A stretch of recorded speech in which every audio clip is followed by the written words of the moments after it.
E aí, pessoal, tudo bem? Professor Vinícius aqui da Vai Passar para falar um pouquinho para vocês sobre Linux e comandos de terminal, tá?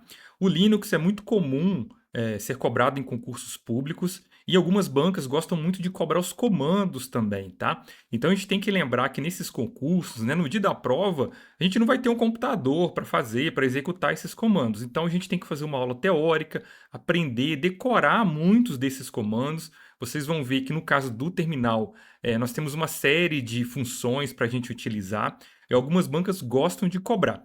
E como eu gosto de comentar sempre com os alunos aqui no Vai Passar, as aulas, né, a informática em concursos públicos ela é feita para eliminar candidatos. A banca geralmente ela não quer saber se você sabe ou não mexer no computador, não é isso que ela quer saber. Ela está ali para colocar questões que vai arrancar pontos de você, tá? Então, muitas vezes, são questões extremamente técnicas. Às vezes nós vemos cargos de costureira ou de professor, cargos que não têm um acesso direto a partes mais específicas, mais técnicas do computador no seu dia a dia e nem precisam disso no seu dia a dia, e mesmo assim as bancas cobram os conteúdos extremamente técnicos, tá?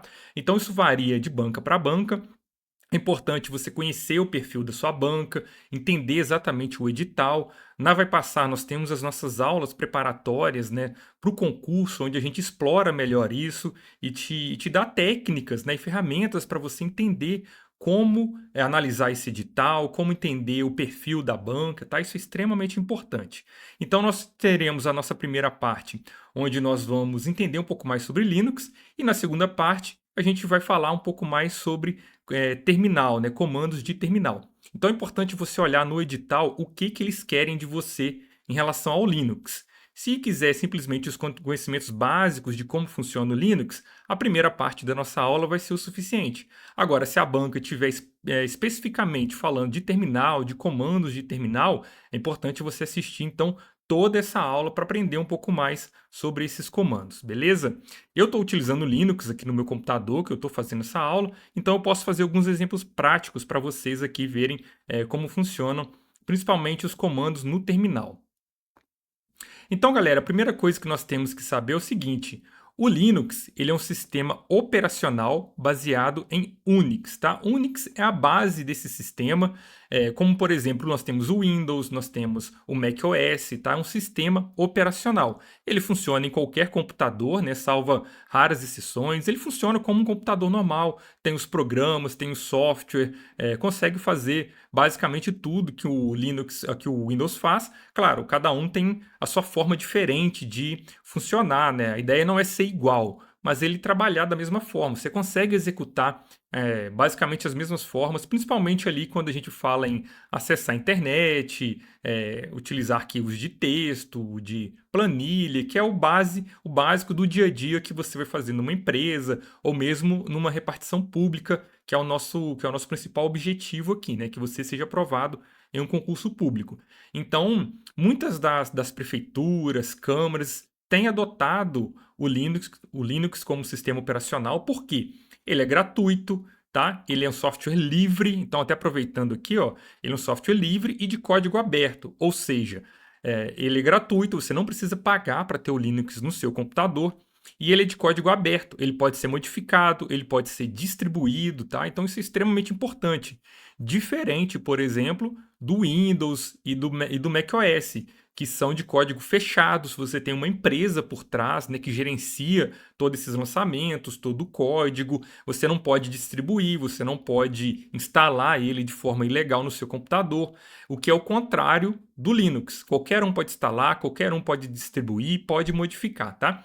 Então, muitos departamentos públicos têm utilizado, porque você não precisa comprar esse programa, né? Então, você tem uma melhora nas contas públicas por conta disso. Certo? O Linux ele é formado pelo kernel, que é a parte central do sistema operacional, que gerencia o hardware. O que é o hardware? O hardware ele é justamente essa parte física do seu computador. É o HD, é a memória, é a tela, é o som. Então, isso é o hardware. E quando nós estamos falando do programa, nós estamos falando do software. Lembrando que nós temos um material complementar aqui na Vai Passar sobre hardware e sobre software, que é extremamente importante você dar uma olhadinha depois, tá? Beleza, o Linux ele é muito utilizado em servidores, tá? Em computadores na nuvem, por quê? É um sistema muito estável, ele não é um alvo muito simples para vírus, né? Geralmente os hackers preferem atacar o Windows, Android, tá? Eles, em sistemas embarcados, em dispositivos móveis. Galera, o Android, ele é um exemplo de Linux, tá? Ele é um exemplo de Linux, ele foi baseado inicialmente no Linux. Claro que ele sofreu uma série de modificações. Por que que ele sofreu modificações? Porque ele é de código aberto, então ele pode fazer isso, né? Quem pegar esse código pode modificar, como é o caso do Android. E desktops, que é o caso de computadores, né? Como é o meu caso aqui, meu exemplo. Agora, o Linux ele tem diferentes distribuições, tá? Que são versões que incluem o kernel, ferramentas e aplicativos. Então, como eu comentei com vocês, qualquer um pode modificar e pode distribuir o Linux. Então, por conta disso, a gente tem uma série de distribuições, tá? Cada uma tem uma ferramenta diferente, um aplicativo diferente, mas todas são baseadas no kernel Linux, tá? E quais são as principais distribuições que você tem que saber? Você tem que saber do Ubuntu, você tem que saber do Debian, do Fedora e do Linux Mint, tá? São diferentes tipos, diferentes distribuições Linux. Esses são os principais que aparecem em concursos públicos ali nas alternativas para vocês, tá? Claro, existem centenas de outros, não tem como a gente ver todos. Eu nem conheço todos e ninguém sabe exatamente quantos podem ter, porque cada um pode distribuir da sua forma, tá? Pode fazer a sua própria versão Linux. Esses são os principais que a gente vê no mercado.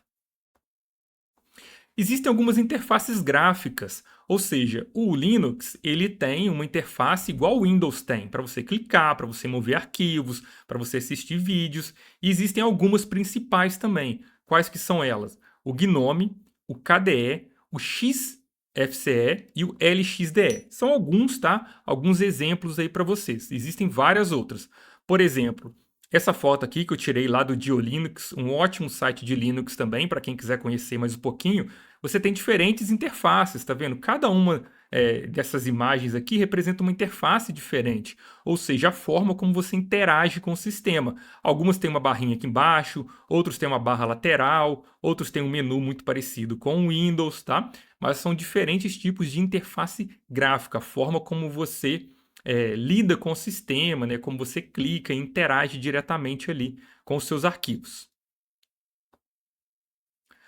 Agora, a estrutura básica do Linux. Quando você instala o seu computador, ele já coloca alguns diretórios essenciais. Esses diretórios podem ser modificados? Podem. Você pode gerenciar isso. Se você tiver experiência com formatação de disco, com organização de arquivos, você pode. Então, nós temos o diretório raiz, que ele é uma barra, tá? Que é o diretório principal do sistema. Nós temos o diretório /home, que é o diretório dos usuários, onde ficam seus arquivos pessoais. Nós temos o arquivo, o diretório /bin, que contém os comandos essenciais, tá? A gente vai ver um pouco desses comandos mais para frente, mas no /bin, onde ficam esses comandos. O /etc, né, que é o etc, são arquivos de configuração do sistema. Nós temos o arquivo /var, que são os arquivos variáveis, como logs, né? São arquivos que são gerados pelo sistema, então são informações que nós chamamos de logs, tá? Que você pode acessar e ver esses detalhes do seu sistema ali nesses logs.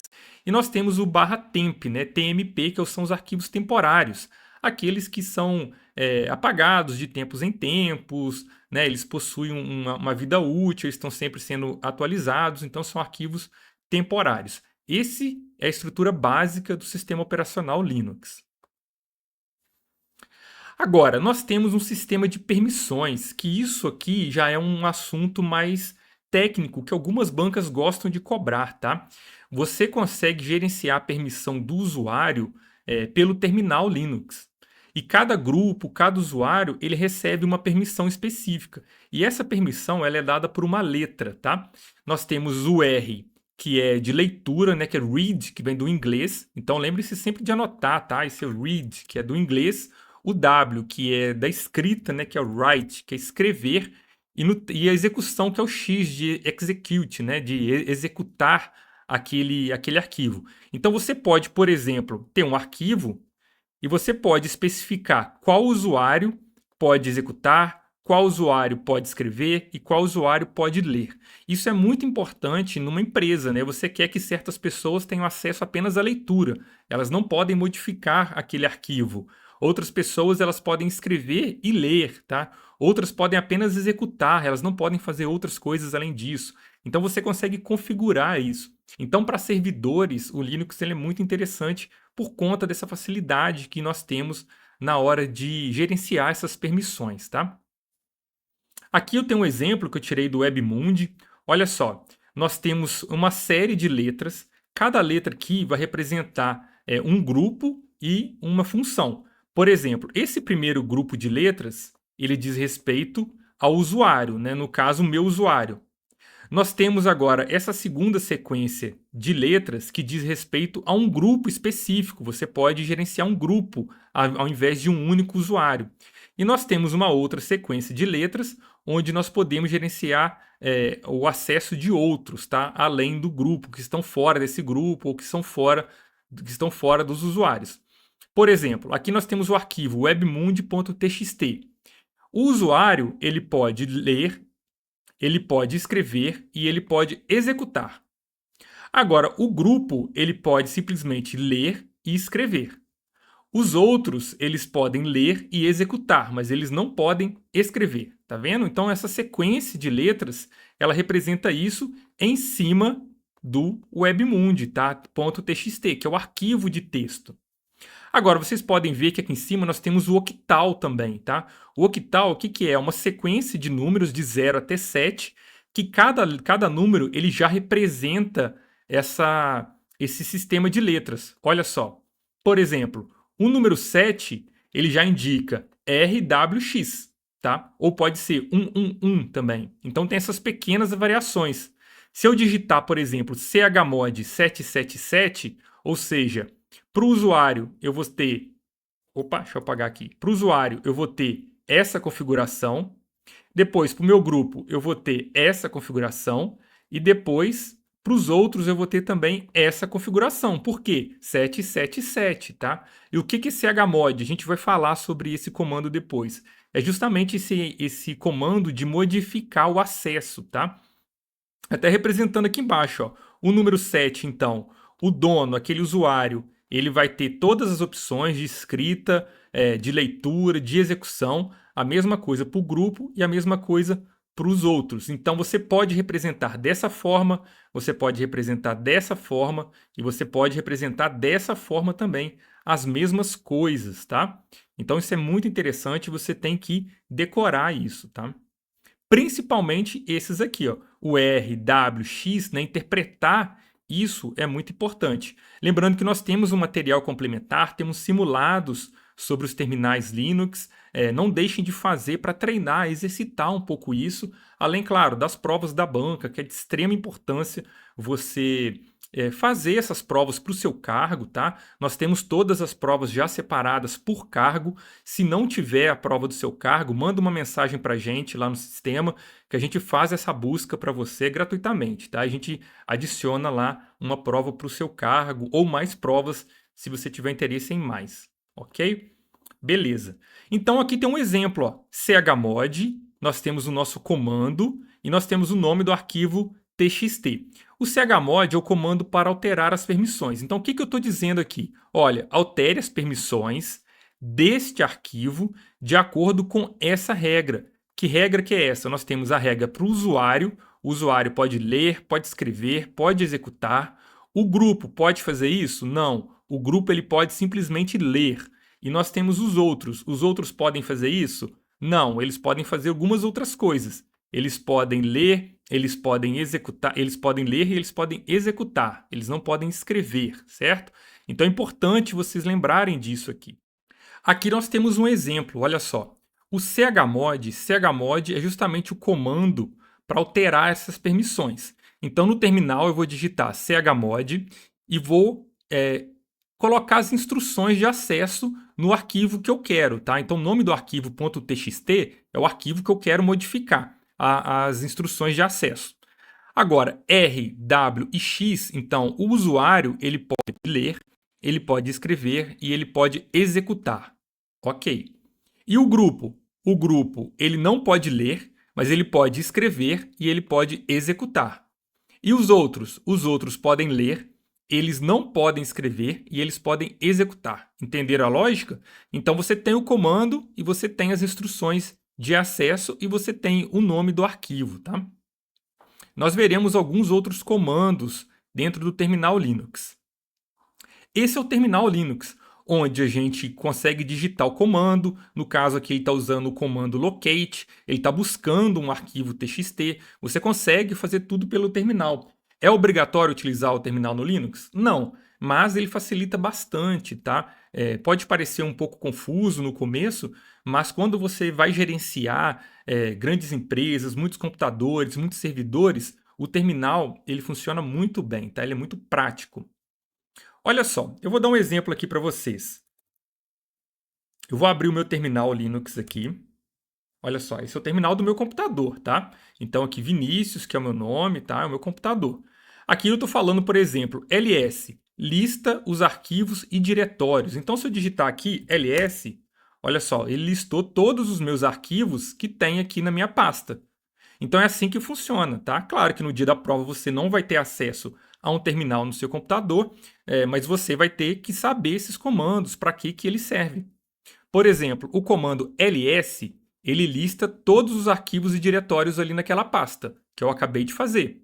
Nós temos o cd, que é o comando para mudar o diretório atual. Por exemplo, cd/home. Nós vimos quais são os nomes dos diretórios lá atrás, vocês lembram? Então, cd significa Change Directory, né? Então, você vai trocar esse diretório, né? Em inglês seria mudar o diretório. O pwd mostra o diretório atual. Então, aqui no meu terminal Linux, por exemplo, se eu digitar pwd, olha só, ele está na minha home/viniciusbr, certo? Ok, vamos para a próxima. Deixa eu fechar meu terminal. Próxima lista. Nós temos aqui comandos de manipulação de arquivos e diretórios. Nós temos o comando touch, né, que a tradução seria toque. Ele cria arquivos vazios. Se eu fizer touch arquivo.txt, nós teremos então um arquivo chamado txt. Então aqui no meu terminal de novo, ó, se eu fizer touch arquivo.txt, ele vai criar esse arquivo. Então se eu digitar agora ls, que ele vai listar todos os meus arquivos, nós vamos encontrar aqui o nosso arquivo.txt. Ele aqui, ó, acabou de ser criado, tá? Beleza. Makedir cria diretórios. Então, da mesma forma que o touch ele cria arquivos vazios, o makedir ele vai criar diretórios, tá? MKDIR, makedir, ele cria diretórios, né? De fazer. Lembra que make é de fazer, então fazer diretórios. Então, se eu fizer makedir pasta, ele vai criar um diretório chamado pasta. CP, ele copia arquivos e diretórios. Então, se eu fizer cp arquivo.txt, eu consigo depois colocar qual que é a pasta, né, ou que eu quero copiar, ou para qual local que eu quero copiar esse arquivo. Nós temos o MV, que é de move, né, de mover, de move em inglês. Move, ele move ou renomeia arquivos, tá? É muito mais interessante, ele é mais utilizado para mover do que para renomear, mas ele pode ser utilizado para renomear também. Próxima lista. Manipulação de arquivos ou diretórios, nós temos também o RM, né, que é de remove, né, remover. Então, ele remove os arquivos ou diretórios. Então, do inglês, remove. Exemplo, rm arquivo txt, ele vai apagar o meu arquivo. Vamos fazer isso? Olha só, rm arquivo.txt. Beleza. Ele vai apagar. Será que apagou? Vamos digitar o nosso ls aqui para ver. Olha só, não tem mais o meu arquivo aqui na frente. Beleza, vamos para a próxima. Verificação de informações, tá? Comandos que verificam informações. Nós temos o comando who am I, né? Então lembra que é em inglês. Who am I? Quem sou eu? Ele mostra o nome do usuário atual. Então vamos de novo aqui, ó. Who am I? Olha lá, Vinícius BR, que é o meu nome de usuário aqui no meu computador. Beleza. Nós temos o name A, exibe as informações sobre o sistema operacional. Então, ó, o name, tracinho, dígito A. Linux, tá vendo? Nós temos a versão Linux, ele está dando a versão do kernel, a versão do Ubuntu, né? Então, a data, inclusive. Ok. Nós temos df dígito H mostra o espaço de disco disponível. Nós temos o top, que exibe os processos em execução. Vamos testar esse top. Ó, top. Todos os sistemas, tudo que está em execução no meu sistema nesse momento, tá aberto, rodando, quanto de CPU está gastando, quanto de memória, o OBS que está aberto aqui para gravar minha tela do computador. Pode fechar.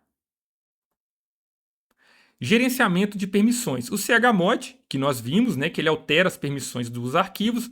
Aqui, por exemplo, ele está usando o formato octagonal, né, que são os 8 números, os 8 dígitos, chmod 755, arquivo txt, e nós temos o chall, né, com OWN, que altera o proprietário de um arquivo. Então, se eu sou o dono de um arquivo, eu posso mudar para o grupo, por exemplo. Então, através desse comando, eu consigo alternar de quem que é aquele arquivo, quais são as permissões daquele arquivo. Alguns comandos de ajuda. Por exemplo, man, né, o man, ele mostra o manual de um comando. Por exemplo, man ls. Então, ele vai mostrar o manual do nosso comando ls, que é o nosso comando de list. Vamos fazer isso? Olha só, man ls. Então, ele está mostrando aqui como a gente utiliza o comando ls. Ele tem outros... nós temos outros complementos a essa função que você pode utilizar. Então, é uma forma de você entender um pouco mais tudo que aquele comando pode fazer. E nós temos também aqui o comando de help, que exibe informações básicas sobre um comando. Exemplo, ls, dígito e dígito, help. Certo? Então é isso, galera. Nós vimos, então, o que é o Linux, né? A base do Linux, que ele pode ser Ubuntu, que ele pode ser o Mint, que ele pode ser o Debian, são tipos de distribuições Linux. Ele tem o kernel, né? Então nós temos o kernel Linux, que ele vai comunicar justamente com a parte física do seu computador, que é o teclado, o som, o mouse, a internet, né? Sua placa de rede. Então o kernel Linux que faz isso. O Windows tem seu kernel, o macOS tem seu kernel, o Android tem seu kernel, são todas variações. Mas qual que é a diferença? O Linux, assim como o Android, por exemplo, ele é gratuito, ele é de código aberto, ele pode ser modificado. Por isso que o Samsung, por exemplo, tem a sua própria variação do Android, sua própria modificação. A Xiaomi tem sua própria versão do Android, sua modificação. Então no Linux isso é possível, tá? Ele é um software de código aberto e gratuito. Coisa que os demais não são, eles são proprietários, como é o caso do Windows. Ele é proprietário e ele é pago, é de código fechado. Nós vimos também uma série de arquivos, de comandos, melhor dizendo, tá? Uma série de comandos do Linux, comandos de terminal. Algumas bancas gostam de cobrar esses comandos. Deem uma olhadinha no edital de vocês. Não esqueçam de seguir a gente no Instagram, de conhecer um pouco mais o nosso site, de seguir aqui no YouTube também, de deixar seu like se você gostou dessa aula. A ideia é fazer aqui um conteúdo aberto, né, para todo mundo aprender, conhecer um pouco sobre Linux, que é um conteúdo muito comum em concursos, tá? Em concursos públicos, e as bancas gostam de cobrar bastante. Não deixem de fazer os nossos simulados, de acessar os nossos arquivos extras, tá? Das provas da banca que já ficam disponíveis para vocês também lá na nossa plataforma. Um abraço e lembre-se, vai passar!